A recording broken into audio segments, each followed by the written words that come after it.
Je suis Stéphanie Escoffier, je suis directrice de recherche au CPPM, qui est le Centre de physique des particules de Marseille, et je travaille sur le problème de l'énergie noire et de la matière noire. Et je suis particulièrement impliquée sur le satellite Euclide qui sera lancé en 2022. Je suis Jérémy Neveu, maître de conférence au laboratoire de l'accélérateur linéaire d'Orsay, et je travaille à la construction du télescope LSST, qui aura aussi pour objectif de questionner la nature de la matière noire et de l'énergie noire, et qui devrait voir ses premières étoiles aux alentours de 2022. Les deux projets Euclide et LSST ont pour objectif commun de questionner la nature de l'énergie noire et de la matière noire, qui représentent 95% du contenu de l'univers. Donc ces deux projets vont nous permettre de révolutionner notre vision de l'univers en cartographiant des milliards d'objets sur de très larges champs et sur de très grandes distances. Et à titre d'illustration, Euclide et LSST vont permettre d'observer l'univers sur à peu près la moitié du ciel, c'est-à-dire la totalité du ciel observable pour la cosmologie extragalactique. Alors en astronomie et en cosmologie, on obtient des photos à 2 dimensions du ciel et on a besoin de remonter à la 3e dimension, de mesurer la distance des objets que l'on a photographiés.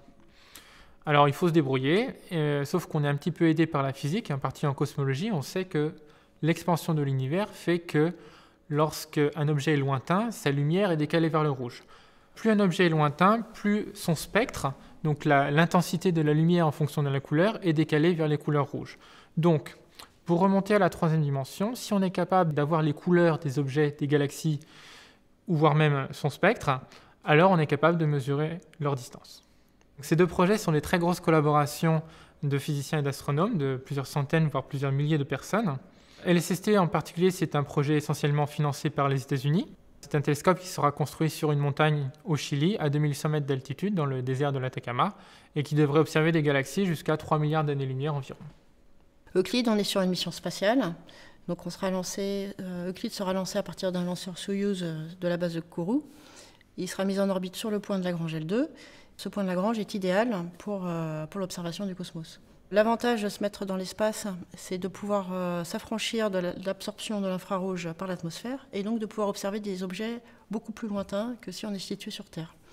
Et donc, idéalement, Euclide permettra d'observer des objets situés entre 7 et 10 milliards d'années-lumière de la Terre, éloignés de la Terre. Jérémy, est-ce que tu pourrais nous présenter plus en détail LSST ?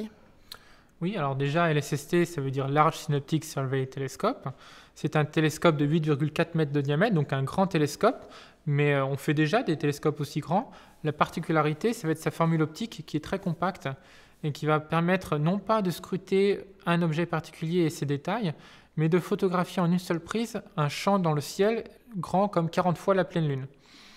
Alors évidemment, il ne faut pas qu'une formule optique, il faut aussi une caméra. Et donc on est en train de construire une caméra de 3,2 milliards de pixels, un détecteur qui fait 60 cm de diamètre, plein de pixels de 10 microns de taille.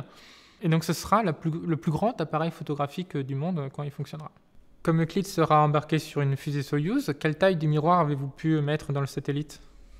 Euclide est une mission spatiale, donc avec des contraintes d'encombrement et de poids qui font que le miroir primaire ne mesure que 1,2 mètre de diamètre. En contrepartie, on a 2 instruments qui sont embarqués à bord du satellite, qui sont un photomètre, enfin un imageur dans le visible qui s'appelle le VIS, et un spectrophotomètre dans l'infrarouge qui s'appelle le NISP. Le gros avantage du NISP, c'est que c'est un spectromètre sans fente qui permet d'observer tous les spectres de tous les objets dans le champ de vue, et donc qui fonctionne avec des grismes, qui sont comme des prismes qui permettent de diffuser la lumière et qui permettent d'observer les spectres. Vous pensez avoir quelle précision sur la mesure des distances avec un spectrophotomètre ? La précision de mesure sur la distance est de l'ordre du millième avec le NISP. Et j'ai aussi oublié de préciser que, étant donné que le miroir ne mesure que 1,2 mètre, le champ de vue ne correspond qu'à une pleine lune complète, contrairement aux 40 pleines lunes du champ de vue de LSST. Mais en contrepartie, on a ces 2 instruments. Comment faites-vous pour mesurer les distances en 3 dimensions sans spectromètre ?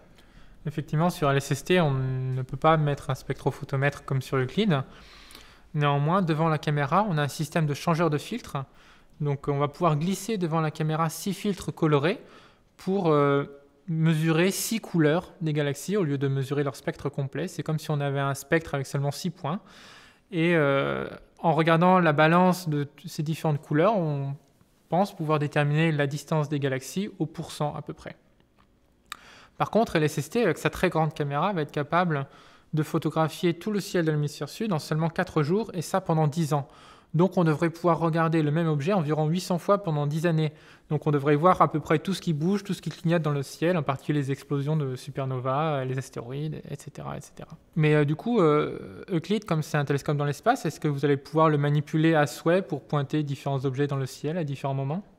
Non, la stratégie d'observation du satellite Euclide est de faire uniquement un pointé à la fois, et donc on va observer le ciel par pointés successifs, avec des pauses de l'ordre de 2400 secondes pour permettre de mesurer des spectres convenablement. Et à la fin, au total, on aura une couverture du ciel équivalente à celle des LSST, mais pas avec une réobservation des champs de vue. Et vous espérez avoir combien de spectres? Euclide permettra d'observer des milliards d'objets, enfin quelques milliards d'objets, moins que LSST, parce qu'on n'a pas la même profondeur. Mais ça nous permettra quand même d'étudier la forme des galaxies et leur évolution.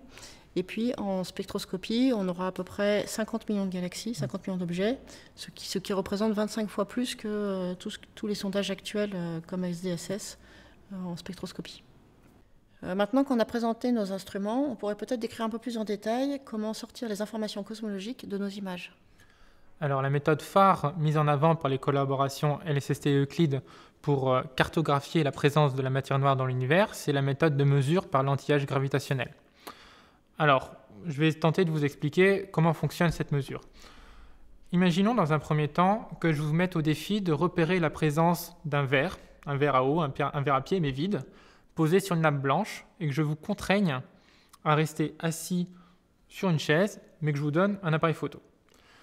Si la nappe est parfaitement blanche, il n'y a aucune chance que vous puissiez repérer le verre transparent posé sur la table.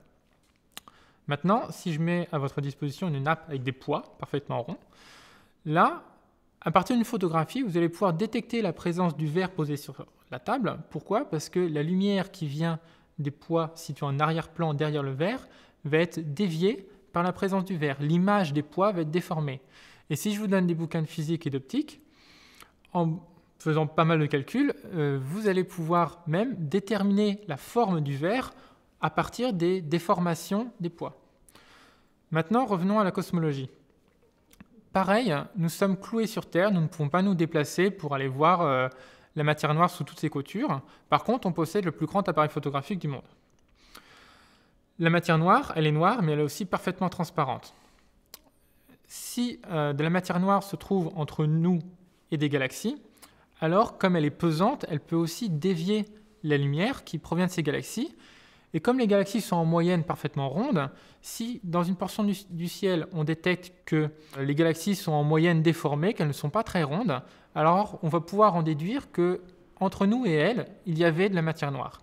Et pareil, en faisant pas mal de calculs, on va être capable de cartographier la présence de cette matière noire dans l'univers. Alors il faut voir que la mesure par l'anti-âge gravitationnel, c'est un effet très très fin à détecter dans le ciel, c'est très difficile. Ça va vraiment être le vrai challenge des collaborations LSST et Euclide. Mais il n'y a pas que cette méthode pour cartographier la présence de la matière noire dans l'univers, il y en a aussi d'autres. Stéphanie, tu peux nous en présenter une autre?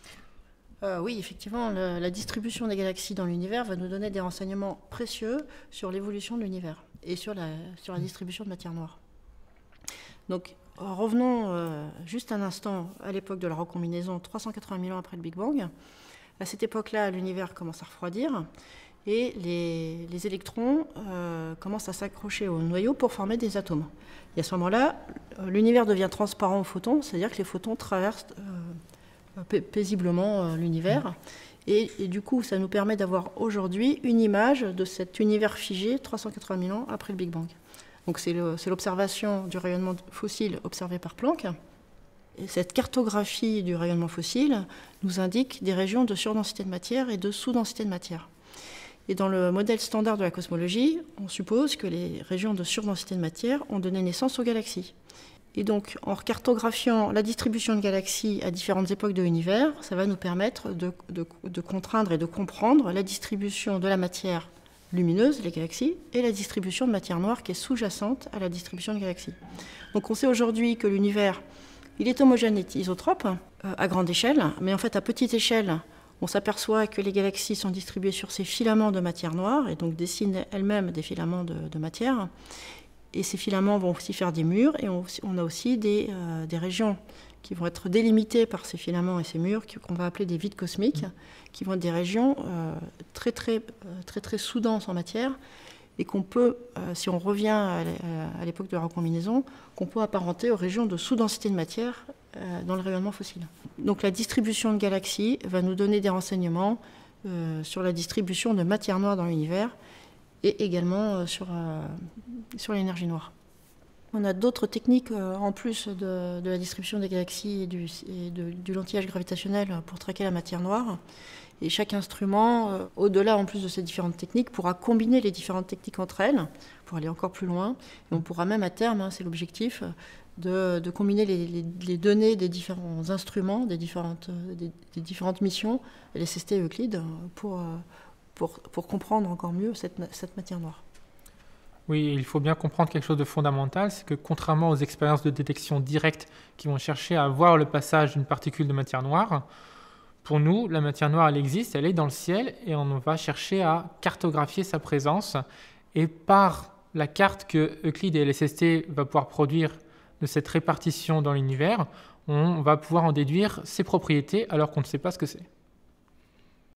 D'autre part, Euclide comme LSST vont pouvoir s'intéresser aussi à la nature de l'énergie noire ou mettre en évidence une déviation par rapport à la relativité générale.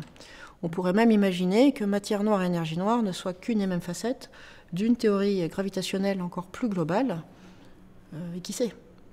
Qui sait, oui. Alors, rendez-vous en 2025 pour les premiers résultats ? Oui, rendez-vous en 2025.